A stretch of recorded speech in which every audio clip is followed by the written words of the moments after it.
Here at Palm Beach County Fire Rescue's Recruit Training Academy, firefighters are learning about survival. And when we talk about firefighter survival, we're talking about a lot more than just what happens on the fire ground. Because firefighters are at an increased risk of developing cancer.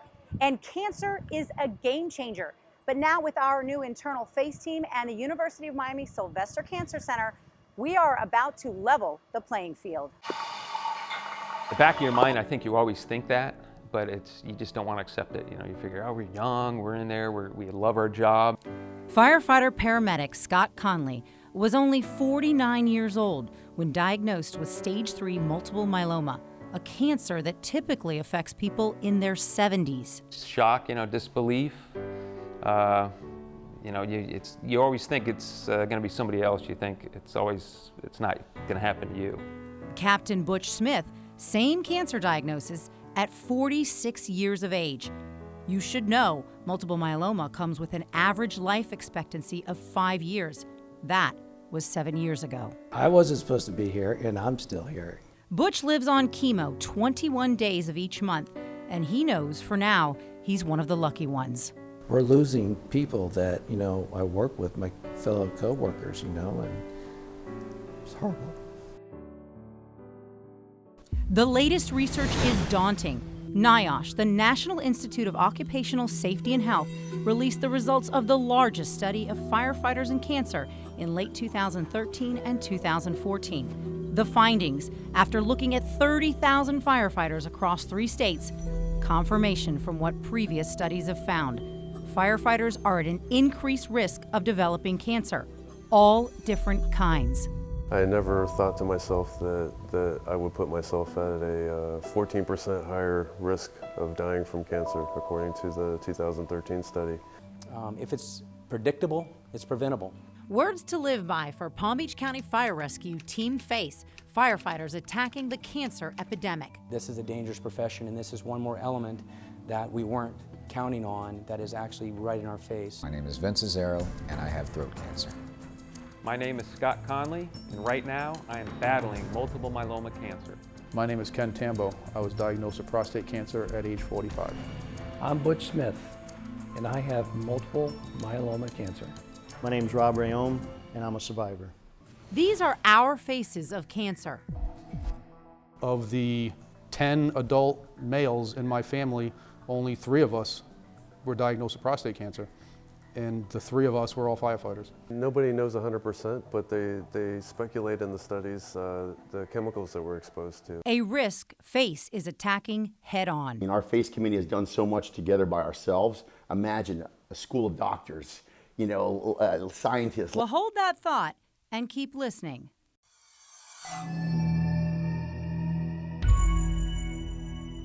We know fires burn hotter today than ever before because of what's inside. Plastics, electronics, and furniture coated in flame retardants. All these burn into carcinogens like benzene and formaldehyde. We go into fires, we go on car accidents, we're always saving people, but we're risking ourselves, not just on going into the fire, but what's afterwards, the contaminants, the carcinogens. The toxins stay in the smoky air. When inhaled, they go right into the bloodstream. This can happen during overhaul and long after the fire is out. We all kind of know that there can't be anything good, in the stuff we're breathing. And you would actually be showering and smell the smoke, in your skin, in your hair. I mean, and then you'd go to bed, lay in bed, and it was just with you all the time. But the skin is also the body's largest organ. The soot on the gear, full of those same carcinogens. They found that we increased the carcinogens or any absorption 400% with just a 5-degree increase of skin temperature around the neck region. These pictures are from a fire industry test done by RTI International. The glowing areas show where potential chemicals would have gotten through the gear. The neck region is one of our body's most porous areas. And our hoods, as we know, as firefighters, become very dirty, and they absorb these carcinogens. And a lot of times, unfortunately, we don't clean those hoods.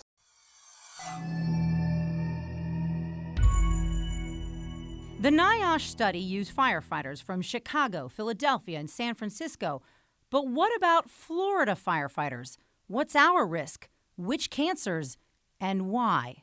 Dr. John Villa at the Palm Beach County Firefighter Employee Benefits Health and Wellness Clinic and his team of doctors see all of the almost 1,500 Palm Beach County Fire Rescue firefighters for their yearly physicals. I don't know how we're different. I would like to know how we're different. I would like to know if we're more of a setup for skin cancers. Are we more of a setup? I see a lot of thyroid cancers and prostate cancer. So it's time for an exciting new development this year that will hopefully shed light on what's going on here. Enter the University of Miami Sylvester Comprehensive Cancer Center and its team of scientists and doctors. And the benefit of working with a university-based cancer center is not only do we treat cancer, but we also conduct the research to understand why different groups of people are developing cancer and then come up with the strategies to attenuate the risk. The new partnership between Palm Beach County firefighters and the University of Miami is hoping to answer some of these questions. Yeah, the research is really important because we don't fully understand which particular exposures or mix of exposures are the most concerning.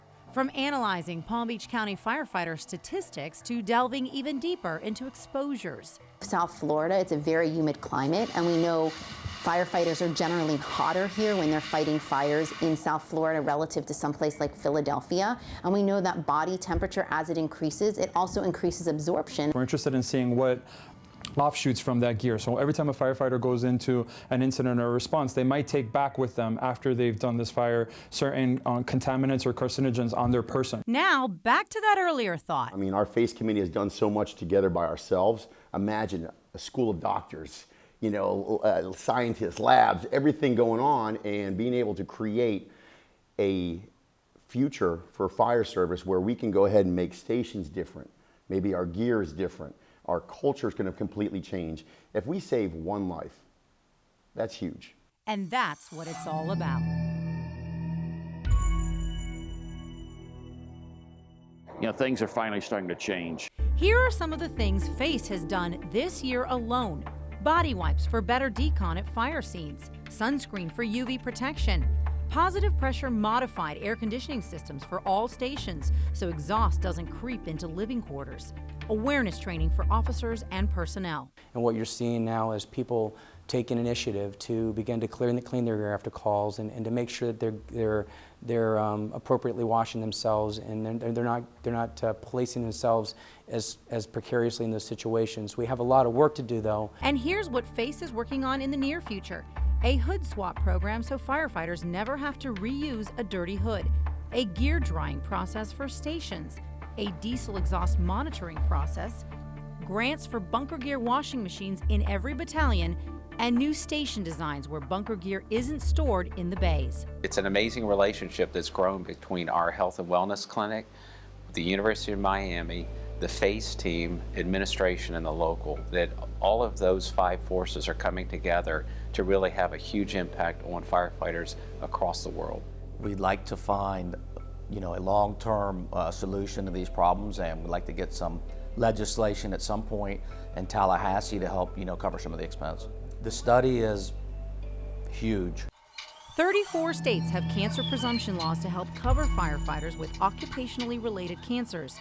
Florida is not one of them. Too many of our members are dying way too young, being diagnosed way too early with far too aggressive cancers that are financially crippling many of the family members out there. Keith Tyson from the Firefighter Cancer Support Network, a retired Miami-Dade firefighter and a cancer survivor himself, says it sadly all comes down to dollars and cents.